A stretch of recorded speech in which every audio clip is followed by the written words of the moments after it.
आत्तापर्यंतची सर्वात धक्कादायक माहिती अशोक खरातबद्दल उघड झाली. आत्तापर्यंत आपण हेच ऐकलं होतं, अशोक खरात महिलांबरोबर ऑफिसमध्ये विचित्र कृत्य करायचा आणि त्याच खरातच्या ऑफिसमध्ये काम करणाऱ्या ऑफिस बॉयने हे सर्व प्रकरण उघड केलं. पण मुळामध्ये याचा मास्टरमाइंड दुसराच आहे. त्या व्यक्तीला खास करून अशोक खरातच्या घरी काम करण्यासाठी पाठवलं होतं.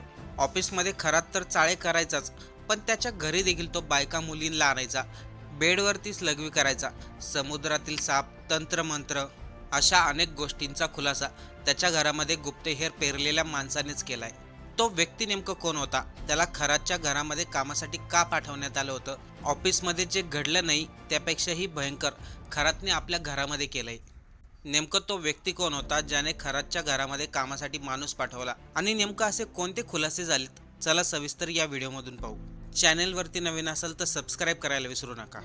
बँकिंग क्षेत्रामध्ये काम करणारा आणि खरातचा सीए म्हणून काम पाहणारा मुंबईतील वरळी येथील ललित पोकळे यांनी अशोक खरातच्या विरोधामध्ये 8,76,00,000ची फसवणूक केल्याची तक्रार दाखल केली. मुंबईच्या ललित पोकळे यांनी अशोक खरातबद्दल दिलेली तक्रार नाशिकच्या सरकारवाडा पोलीस स्टेशनमध्ये नोंद करण्यात आली. पण ललित पोकळे आणि अशोक खरात यांचं कनेक्शन झालं तरी कसं? या गोष्टीचं सत्य खूप खतरनाक आहे. त्याचं झालं असं की मुंबईमध्ये राहणारे ललित पोकळे यांना त्यांच्या व्यावसायिक मित्रांनी अशोक खरातबद्दल माहिती दिली. पोकळे यांच्या त्याच मित्रांनी अशोक खरात आणि ललित पोकळे यांची भेट घालून दिली. जेव्हा अशोक खरात आणि ललित पोकळे हे समोरासमोर आले तेव्हा खरातने पोकळ्यांना सांगितलं, मला समुद्रशास्त्र अवगत आहे, सिद्धशक्ती प्राप्त झालेली आहे, याशिवाय मला अंकशास्त्र येतं, ज्योतिषशास्त्र येतं, या आधारावरती मी कोणाचंही अचूक भाकीत सांगू शकतो. खरात पुढे पोकळ्यांना म्हणाला, मी तुमच्या आयुष्यामध्ये बदल घडवून आणू शकतो, तुमच्या व्यवसायामध्ये तुम्हाला गणगणित यश मिळवून देऊ शकतो.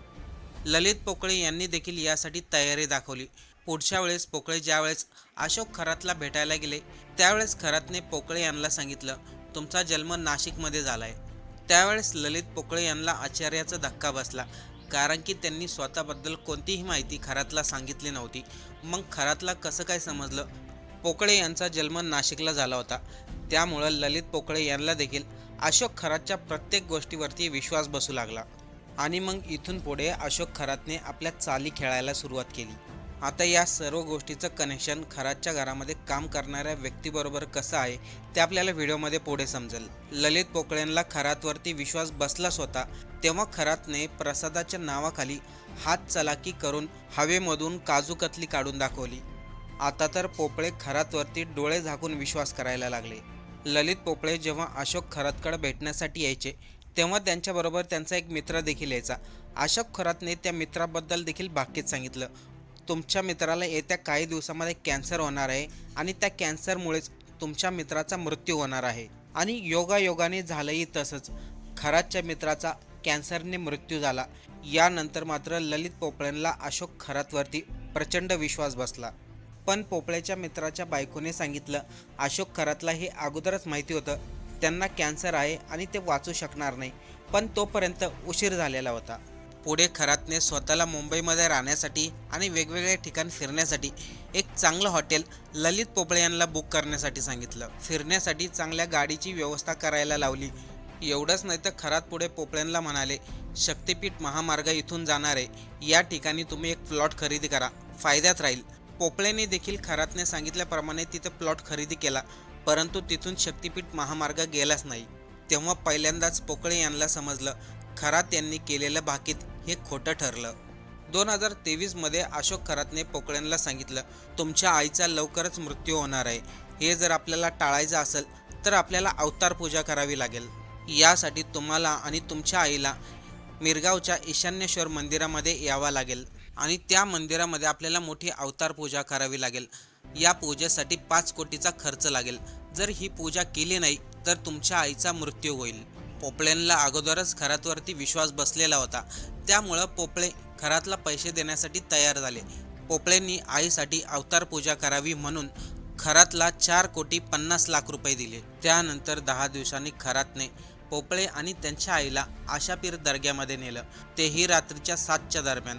त्या दर्ग्यामध्ये खरातने पोपळे यांना हातामध्ये तांदूळ दिले आणि त्यांच्याकडे पाठ फिरून उभं राहायला सांगितलं. त्या दरम्यान खरातने गायत्री मंत्र म्हटला आणि सांगितलं, आशा पीर बाबा नाग स्वरूपात आलेत, तुमच्या आईला ते प्रसन्न झालेत. पोपळेंनी डोळे उघडून पाहिलं तर एक साप सरपटत जाताना दिसला, पण अंधार असल्यामुळे तो साप क्लिअर दिसला नाही. पुढे खरात पोपळेंना म्हणाले, आईची व्यवस्थित अवतार पूजा झालेली आहे, पण अजूनही एक मुख्य काम बाकी आहे. आपल्या इथे ईशान्येश्वर मंदिर आहे. श्रावणी सोमवारी महाशिवरात्रीला तुम्हाला अन्नदान करावे लागेल. एका अन्नदानासाठी आपल्याला 1,00,000 रुपयाचा खर्च लागेल. बरं, खरात एवढ्यावरच थांबला नाही. पुढे तो पोपळेंना म्हणाला, तुमच्या आयुष्यामध्ये भरपूर मोठं यश आहे. तुम्हाला कुठल्या तरी धार्मिक संस्थेच्या बॉडीवरती यावं लागेल. आणि स्वतःच्या संस्थेमध्ये त्यांना विश्वस्त करून घेतलं. पण या सर्वांमध्ये ललित पोपळेंना अशोक खरातबद्दल आता शंका निर्माण झाली होती. ईशान्येश्वर मंदिरामध्ये अशोक खरात बरोबर काही महिला आणि भक्तही होते. तसेच तिथे ललित पोकळेही होते. त्यावेळेस खरातने लोकांना असं भासवलं, ते फोनवरतीच पोलिसांना चोर पकडण्यासाठी मदत करत आहे. तुम्ही अमुक दिशेला जा, तिथे तुम्हाला चोर सापडेल. पण पोकळे यांनी व्यवस्थित पाहिलं, अशोक खरातचा फोन बंदच होता. ते फोनवरती बोलण्याचं नाटक करत होता. इथून पुढे ललित पोपळेंना समजलं, आपण कुठेतरी मोठ्या जागेवरती फसलोय. खरात हा भोंदू बाबा आहे. याच्याकडे जादू तंत्र मंत्र काहीच दिसत नाही. पण हे उघड कसं करायचं, यासाठी ललित पोपळे यांनी एक प्लॅन केला. अशोक खराचं एक फार्म हाऊस आहे. त्या फार्म हाऊसवरती त्यांनी एक गुप्तहेर पेरला. कारण की ललित पोपळ्यांना खरातकडून माहिती मिळाली होती, त्यांना फार्म हाऊसवरती स्वयंपाकासाठी एक व्यक्ती हवा आहे. तेव्हा पोकळेंनी आपल्याच ओळखीतील एक माणूस स्वयंपाकासाठी खरातच्या फार्म हाऊसवरती पाठवला. त्याचा पगारही ललित पोपळेच करणार होते. त्यामुळे खरातला याबद्दल काही अडचण नव्हती. पोकळे यांनी दिलेला माणूस खरात बरोबर 4-5 महिन्यापासून काम करत होता. त्यांच्या फार्म हाऊसवरती खरातच्या प्रत्येक बारीक गोष्टीवरती लक्ष होतं.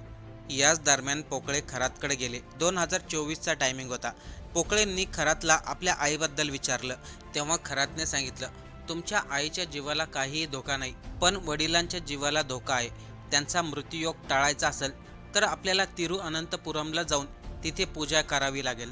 त्याच महिन्यामध्ये पोपळे, त्यांचा ड्रायव्हर, वडील आणि अशोक खरात हे विमानाने तिरुअनंतपुरमला गेलं. तिथे ताज हॉटेलमध्ये अशोक खरातने रूम बुक करायला सांगितली. संध्याकाळच्या वेळेस समुद्र किनाऱ्यावरती जाऊन तिथं पूजाला सुरुवात केली. सर्वांच्या हातामध्ये तांदूळ दिले आणि डोळे बंद करून गायत्री मंत्र म्हणायला लावला.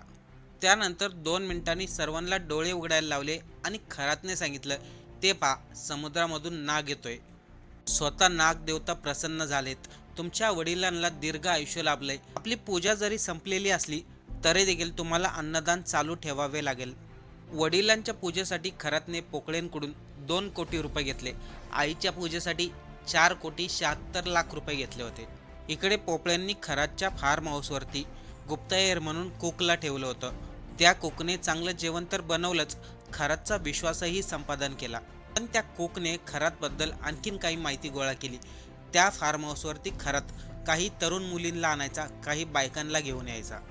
ज्यावेळेस तो मुली बायकांना आणायचा त्यावेळेस कुक म्हणून काम करणाऱ्या त्या व्यक्तीला CCTV बंद करायला सांगायचा. त्या फार्म हाऊसवरती तो बायांबरोबर, मुलींबरोबर नको ते कृत्य करायचा. भरपूर प्रमाणामध्ये दारू प्यायचा. इतकी दारू प्यायचा की बेडवरतीच लघवी करायचा. खरातने कुकला CCTV बंद करायला सांगितले होते, पण तरी देखील तो कुक CCTV बंद करत नव्हता. खरात महिलांबरोबर काय करायचा, काय नाही, सर्व काही त्या कॅमेऱ्यामध्ये रेकॉर्ड झालं होतं. याशिवाय त्याच्याकडे एक प्लॅस्टिकचा नाग होता, त्याचं देखील गुपित उघडलं. त्याच नागाची भीती दाखवून लोकांना नाग देवता प्रसन्न झाला असं म्हणून सांगायचा. त्या कुकने ही सर्व माहिती ललित पोकळे यांना सांगितली. याशिवाय आणखीन 2-3 भक्त होते ज्यांना खरातवरती संशय होता. त्या भक्तांची भेट आणि ललित पोकळेंची भेट झाली. नंतर त्या तिघांनी ठरवलं, या भोंदूबाबा खरातचा भांडाफोड करायचा.